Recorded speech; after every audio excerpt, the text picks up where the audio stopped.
back on Madden Mobile 24 with another season mode video on this one, playing against the lowly Commanders.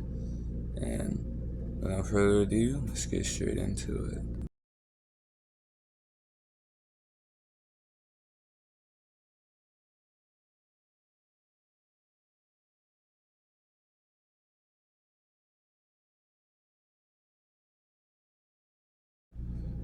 The last couple of days have been quite the times if you are a true blue Commanders redacted, whatever the hell you want to call this team, fan, okay? I mean, the president comes out, within the past couple of days, talking about that being a possibility for a name change back to the Redskins.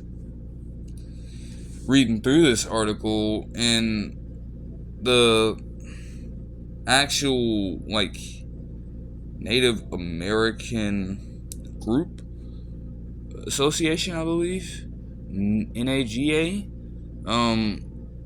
they actually sued the Commanders for taking away the name. It's quite a weird scenario. I don't know why this team based in DC finds themselves at the center of name change controversy all the time. It's pretty weird. And, yes, Dan Snyder was terrible. And, clearly they gave him all the hell in the world to make him change the name then. Why is it now that you want to go back to the old days in that sense, when literally everything is changing now? You hired Bob Myers for advisory, you hired Adam Peters as the new GM, etc., etc. All these different people coming in place, and your team also needs work as well, and you want to consistently make changes like this right now? I don't think it's really the time for it. Plus, honestly, that's another issue, is that they aren't even having any remote amount of patience with this. Granted, football team was okay. Let's not even talk about that. But anything else, you have to give it a chance to build up some sort of following. Commanders, it doesn't seem like a lot of fans really like it, and I understand. But for this to be the however many time name change in the last half decade is crazy for one team. And then today you have Charles Leno Jr. and Logan Thomas getting released. I can't necessarily call those guys staples of the franchise, but they were some of the longest tenured Redskins on the team. And I know Charles Leno came from the Bears, of course. They've been there all this time, and the Commanders have largely taken steps backwards. Let's be honest here. I mean, as these plays go down here, they have not really done a whole bunch during their tenures. Tough sacks, But yeah. Okay. Oh. Damn. Well, that's something right there. A 99-yard touchdown by Noah Fant. You can't get any better than that. Damn. That is crazy, bro. Even in, recording this audio now after making that play, that's still crazy. It's something rare. It hasn't really happened all this time of playing Madden, but literally everything else you could think of. Whether it be just because of how busted EA is, or any other reasoning.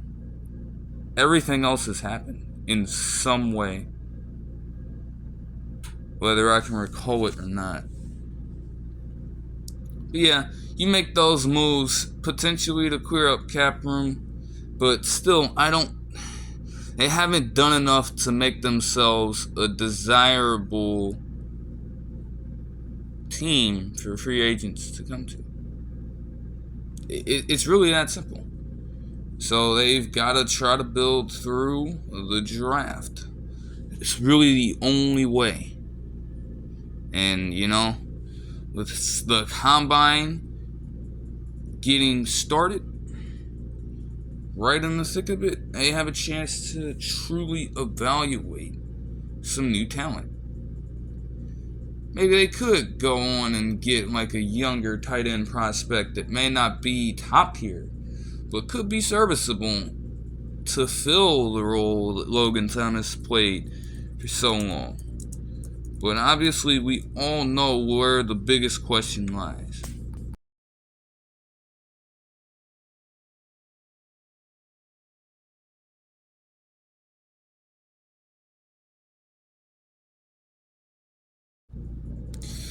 When you have Sam Howell, all the hype for Sam Howell, honestly, with the way he played last season, it was very mixed.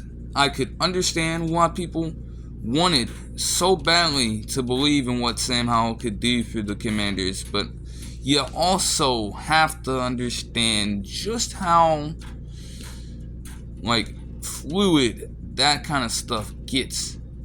Rookie season, maybe you could chalk it up to a multitude of different factors, but this type of stuff cannot always be replicated. And you definitely saw some flaws from Sam Howell, even though he played so well. There were definitely some lasting flaws that, if they were truly exposed, could lead to disaster for the team. And what happened this season? You had multiple games where this dude threw 3 or more interceptions. You are in your second year. Granted, people who may have put all these expectations on them might have done a little too much. But with the weight of the Washington Commander fans on your shoulders, you put up 20 touchdown, 20 pick stat line? Really? So now they've reached an impasse because, like it or not, you have to draft a quarterback. You can't stick with this kid. It's rough, but it is very hard to want to keep him as the number one guy, the franchise quarterback, after going out there seeing this game. Obviously, everybody believes in some way that Caleb Williams could end up going to the Commanders. And yes, Kliff Kingsbury being there helps a ton. But to all the people who want to sit up here and guarantee it,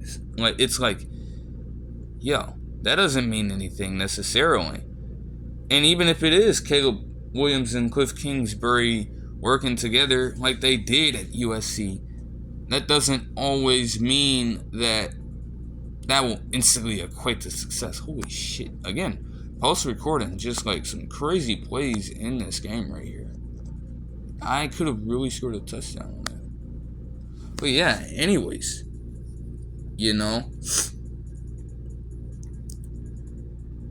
the fact that, look at Kyler Murray and Kliff Kingsbury in the league, in the pros, instead of being in college where they could just do whatever at any point of time and really get away with it because, obviously the talent level can be a bit oversaturated for the more populous teams in the NCAA when it comes to recruiting and things like that. Top end talent is going to always find those schools first. And being in the Big 12 with Kyler Murray, a conference with literally no defense whatsoever. That still stands, by the way. Not a single shred of defense being played. They could do so much with their iteration of the air raid offense. And they had, slight success in the league with it. But what happened in Arizona? They tailed off. They didn't get anything done in the playoffs. Got smoked and bounced out of the wild card. Then they started having tensions between each other. Because, again, winning may cure all, but the translation was never truly there for Kliff Kingsbury.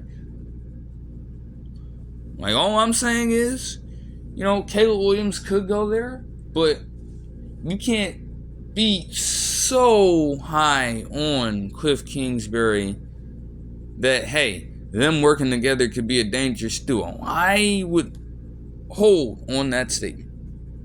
I really would. After seeing what I've seen from in Arizona, there's no way I can just be so dead set on calling him the savior of that franchise just yet. I gotta see it in action. But again, of course, as this suggests, they need way more than a Caleb Williams. Their whole team needs help in some way. Even their defense, losing Montez Sweat and all those guys. They got to recoup so much. It's going to be some work, but it is possible. We'll definitely pay for that. The second game of this particular season, holding a team under 100 yards in what had to be by far the most dominant win of the season, even with it being the second shutout.